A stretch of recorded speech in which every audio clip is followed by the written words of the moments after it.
Good morning everyone. Welcome back to our online class again. In the last class we have discussed about some electoral politics. In that we have taken the example of Haryana Assembly election 1987. उसका एक example दिया गया था. उसके बाद हमने पढ़ा था why elections are necessary. तो हमने कुछ और तरीके देखे थे कि क्यों जरूरी है चुनाव. तो हमने उसमें देखा कि मान लो हम चुनाव नहीं कराते हैं, सारे एक साथ आके डिसीजन ले लें, लेकिन एक if there is small community then it is possible. अगर कम लोग हैं सब सही है, लेकिन अगर संख्या ज्यादा तो पॉसिबल नहीं है. सब लोगों के पास समय हो, सब लोगों के पास नॉलेज हो, ऐसा भी कोई जरूरी नहीं है. फिर हमने दूसरा तरीका अपनाया कि हम क्यों ना नॉलेज के बेस पर, एक्सपीरियंस के बेस पर इसको करके देखें. तो सबसे पहला तो who is going to decide, who is more knowledgeable and experienced. अगर मान लो डिसाइड हो भी गया, is there an guarantee they will work according to the public wishes. क्या लोगों की इच्छा के अनुसार काम करेंगे वो? जबकि डेमोक्रेसी क्या है? रूल ऑफ द पब्लिक, उसके अनुसार काम करेंगे. ऐसा कोई जरूरी नहीं है. तो हमारे लिए जरूरी होगा इलेक्शन कराना. अब उसके बाद हमने देखा था क्या इलेक्शन डेमोक्रेटिक है, तो उसमें हमने बहुत सारी चीजें देखी थी. कब इलेक्शन डेमोक्रेटिक हो सकते हैं, उस कंडीशंस होती हैं उसमें. Everyone has the right to vote and every vote has equal value. सबको तो वोट का अधिकार हो एक सर्टेन एज के बाद, और वोट की कीमत बराबर हो. सब लोगों को चुनाव लड़ने का अधिकार हो. रेगुलर इंटरवल पर चुनाव हो, यानी 5 साल 4 साल जो भी डिसाइड किया उसके ऊपर लगातार चुनाव हो, ताकि हमने अगर गलती कर दी तो अगली बार ठीक कर ले उसको. यानी जो सरकार ढंग से काम नहीं करती बदल दे. उसके बाद जिस व्यक्ति को हमने वोट डाला उसी को प्रेफर्ड है हमारे द्वारा वोट, उसी को चुना हुआ डिक्लेयर किया जाए. फ्री एंड फेयर मैनर में हर व्यक्ति निष्पक्ष और बिना डर के वोट डाल के आ जाए. ये कुछ कंडीशन है डेमोक्रेटिक इलेक्शंस की. अब हमने देखा था क्या ये इलेक्टोरल कंपटीशन है, क्या ये सही है.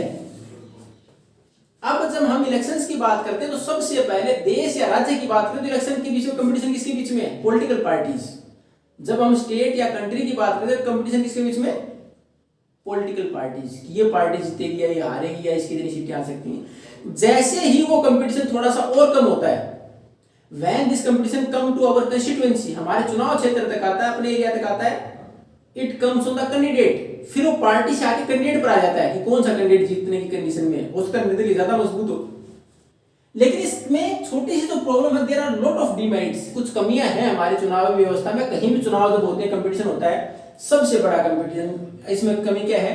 It became factionalism. संगठन ग्रुप बन जाते हैं पार्टी बेस पर कि इस पार्टी को फेवर करा, इस पार्टी को. बाकी अगर कम्युनिटी में हम साथ रहते हैं, हम एक दूसरे का सहयोग करते हैं, लेकिन जैसे चुनाव आते हैं हम जाति के नाम पर, धर्म के नाम पर, या फिर एक पार्टी के प्रति हम पूरी तरह कमिटेड है उसके नाम पर हम अलग अलग हो जाते हैं.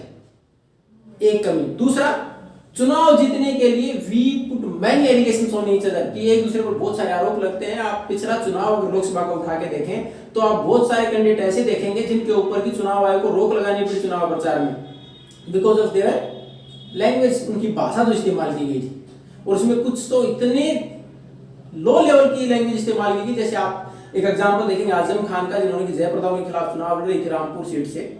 उनके खिलाफ जो वर्ड इस्तेमाल किए, जो कि सोसाइटी में कमी है, कहीं आप इस्तेमाल नहीं कर सकते. तो इस प्रकार के हमारे पास एलिगेशंस लगते हैं. दूसरी कमी, तो इसमें हमारे पास क्या होता है कि तो ग्रुप में बढ़ के आपस में समाज को डिसयूनिटी में, यानी डिवाइड कर देता है समाज को. उसके बाद दूसरा, इस अलग अलग इस प्रकार के आरोप लगते हैं. Every trick is adopted to win the election. हर प्रकार का तरीका अपनाते हैं चुनाव जीतने के लिए, जिसमें सोसाइटी में हम गलत तरीके मानते हैं, शराब पिलाना वगैरह, वो सारी चीजें इस्तेमाल होती है. तो उसमें if a person is with good intention, कोई व्यक्ति अच्छा काम करना चाहता है तो राजनीति में नहीं जाना चाहता. वो चाहता है कि I should not want to be dragged in such condition, कि मेरे को वैसे ही घसीटा जाएगा, मेरे को पता नहीं क्या क्या आरोप लगेंगे. तो सही व्यक्ति फिर राजनीति की तरफ नहीं जाना चाहता. तो इसलिए कुछ कमियां तो हैं. और question maker will also aware about those demerits. संविधान बनाया वो भी जानते थे, लेकिन उन्होंने लगा कि लॉन्ग रन में ये स्थिति ठीक हो जाएगी, लोग शिक्षित होंगे, जागरूक होंगे, तो जाति धर्म में सारा भेदभाव भूल जाएंगे, कैंडिडेट के ऊपर वोट करेंगे, वो सारी कंडीशंस निकल जाएंगे. अब उसके बाद एक आइडियल उसकी बात करें तो ऐसा ही होता है. आइडियल अगर डेमोक्रेसी की बात करें तो वहां वोट इसी अनुसार होते हैं, वहां किस आधार पर होते हैं? डेवलपमेंट के नाम पर होते हैं. लेकिन रियल कंडीशन में देखें तो ऐसा नहीं है. लॉन्ग टर्म पॉलिसीज नहीं अपना पाते कई बार, क्योंकि लॉन्ग टर्म पॉलिसीज में लोग इतना नहीं समझ पाते, तब तक इलेक्शन आ जाते हैं. तो रियल कंडीशन में कई बार ऐसा नहीं हो पाता. हालांकि फिर भी हमने इस इलेक्टोरल कंपटीशन को क्यों अपनाया? क्योंकि अल्टीमेटली हम ये मान के चलते हैं कि कहीं ना कहीं काम तो करना पड़ेगा, तभी लोग वोट देंगे.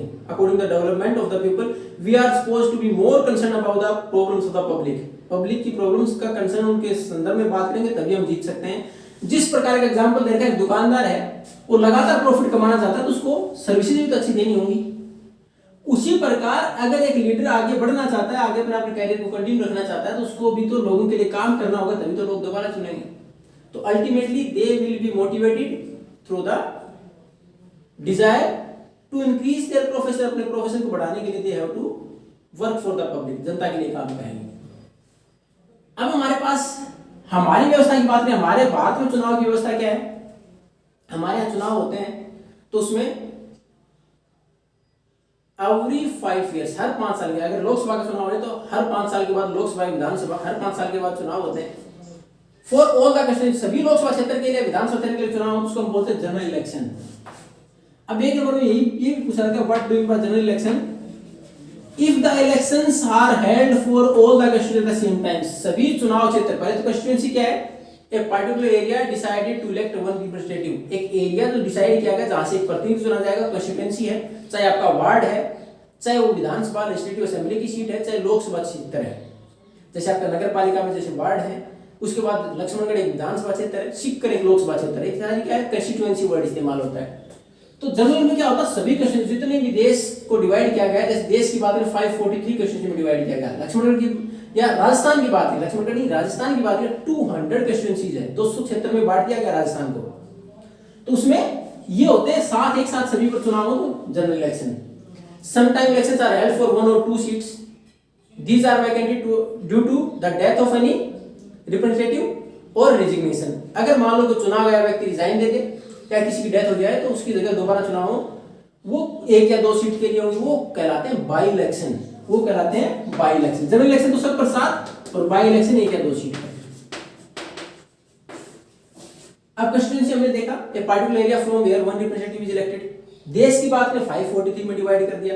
अब हरियाणा में कंस्टिट्यूएंसीज के लिए पॉपुलर नेम क्या है? कंस्टिट्यूएंसी तो हम अगर संवैधानिक भाषा की बात करें कंस्टिट्यूएंसी है, नहीं तो हम बोलते सीट कि उसने इतनी सीटें जीत ली।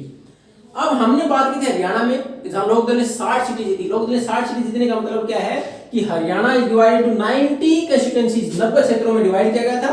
And out of those 90, 60 candidates of Lokdal won, 60 candidate थे, 60 क्षेत्र अलग थे, वहां से 60 लोग जीत के आए लोकदल के। तो ये थी हमारे यहाँ चुनाव की व्यवस्था, इलेक्टोरल कंस्टिट्यूएंसीज।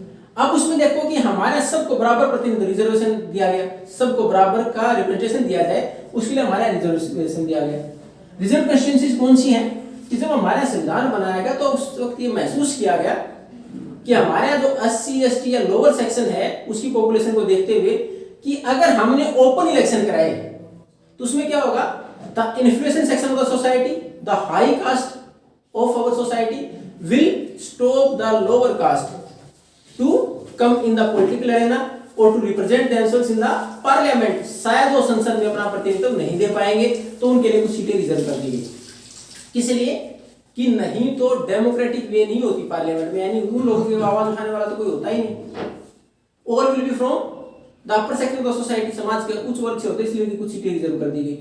इसमें दे रखा आपकी बुक में कुछ पुराना दे रखा है, उसको चेंज कर ले। अब जो इलेक्टोरल कंस्टिट्यूएंसी जो हमारे पास रिजर्व कंस्टिट्यूएंसी वो कितनी है? SC के लिए तो है 84 और ST के लिए है 47। ये रिजर्व कंस्टिट्यूएंसीज है। अब इन रिजर्व कंस्टिट्यूएंसी पे केवल SC की अगर सीट रिजर्व तो only the candidate from SC can fight the election. तो SC के लिए रिजर्व कर दी गई तो वहां से केवल वही कैंडिडेट चुनाव लड़ेगा, बाकी केवल वोट डालेंगे और कैंडिडेट SC के अलावा चुनाव नहीं लड़ सकता। अब ये सीटें, इतनी सारी सीटें जो डिसाइड की, हमारी रिजर्व कर दी, SC के लिए 84 और ST के लिए 47। अब उसके बाद हमारे यहाँ नेक्स्ट ये सारी चीजें करने के बाद तो सबसे पहले चुनाव से पहले की व्यवस्था क्या है, we are suppose to prepare a voter list, कि हम एक वोटर लिस्ट तैयार करें कि कौन कैंडिडेट वोट डालेंगे। अब इसमें ये हमारी सबसे पहली कंडीशन थी डेमोक्रेटिक इलेक्शन की, everyone has the right to vote and every vote has equal value. तो राइट टू वोट का हम देखें तो कौन कौन लोग हैं एलिजिबल। भारत में 18 साल से ऊपर का कोई भी व्यक्ति एलिजिबल है, तो उसमें वोटर लिस्ट पहले तैयार की जाए कौन कौन लोग एलिजिबल हैं। उसके बाद वो लोग एलिजिबल हैं, उनकी लिस्ट बनाने के बाद आगे का जो हमारा प्रोसेस है उसमें वोटर लिस्ट में उन कैंडिडेट को शामिल करने का फाइनल करेगा। हर 5 साल में इसका पूरी तरह रिवीजन होता है। समय समय पर इसका विश्लेषण होता है कि नए कैंडिडेट जो 18 साल से ऊपर आए वो जुड़ जाएं, जो दुनिया छोड़ के चले गए वो लिस्ट से भी को भी छोड़ दें, उससे भी बाहर हो जाए, तो इसको अपडेट किया जाता है। दूसरा, हमारे चुनाव आयोग ने एक व्यवस्था और की पिछले कुछ समय में कि election photo identity card is there so that no one else can vote for another person, क्योंकि दूसरे के लिए कोई वोट न डाले, तो हमारे यहाँ फोटो आईडी लागू कर दी गई। Election photo I card will be there, कि हमारा चुनाव आयोग के द्वारा एक कार्ड बनाया इसमें फोटो भी होगी, तो कोई दूसरा वोट न डाले। But it is not compulsory till now, लेकिन अब तक इसको कंपल्सरी नहीं किया गया। We can take another things as I card like Aadhaar card, PAN card और राशन कार्ड एक्सेट्रा, वो ले जाके कर सकते हैं, लेकिन इसको कंपल्सरी नहीं किया गया, लागू कर दिया गया था। अब हमारे पास अगर नॉमिनेशन वोटर लिस्ट के बाद किया गया, तो नॉमिनेशन की अगर बात करें तो नॉमिनेशन में क्या होता है कि हमने दूसरी कंडीशन पढ़ी थी, किसकी? डेमोक्रेटिक इलेक्शन की। पहली वोटर लिस्ट में सबका नाम आ गया, कोई जाति धर्म या किसी प्रकार के अमीर या गरीब का कोई भेदभाव नहीं, सब वोटर लिस्ट में 18 साल से ऊपर के व्यक्तियों का नाम हो। नॉमिनेशन की बात करें तो नॉमिनेशन दूसरी कंडीशन क्या थी कि there must be choice in front of us, हमारे सामने कुछ चॉइस हो चुनाव के दौरान। चॉइस कब होगी? जब सबको चुनाव लड़ने का अधिकार होगा, चाहे तो इंडिपेंडेंट है, चाहे पार्टी टिकट पर लड़े, चाहे तो कोई पार्टी कैंडिडेट खड़ा करे, चाहे इंडिपेंडेंट लड़े। तो इसमें नॉमिनेशन में हमने फ्री कर दिया कि नॉमिनेशन फाइल कर सकते हैं कोई भी व्यक्ति जो वोटर है, वो चुनाव भी लड़ सकता है। एक कंडीशन में केवल एक अंतर है, वोटर तो 18 साल का बन जाता है, लेकिन लोकसभा विधानसभा का चुनाव लड़ने के लिए 25 साल मिनिमम एज चाहिए, तो कोई व्यक्ति नॉमिनेशन फाइल कर सकता है चुनाव लड़ने के लिए। जहां पार्टी ने अपना सिंबल दे दिया वो पार्टी कैंडिडेट है, और जिसको पार्टी के सिंबल लेंगे वो इंडिपेंडेंट चुनाव लड़ सकता है। और बाकी जो कंडीशन है डेमोक्रेटिक इलेक्शन की in India what we are following, we are going to continue in the next class. Thank you and have a nice day.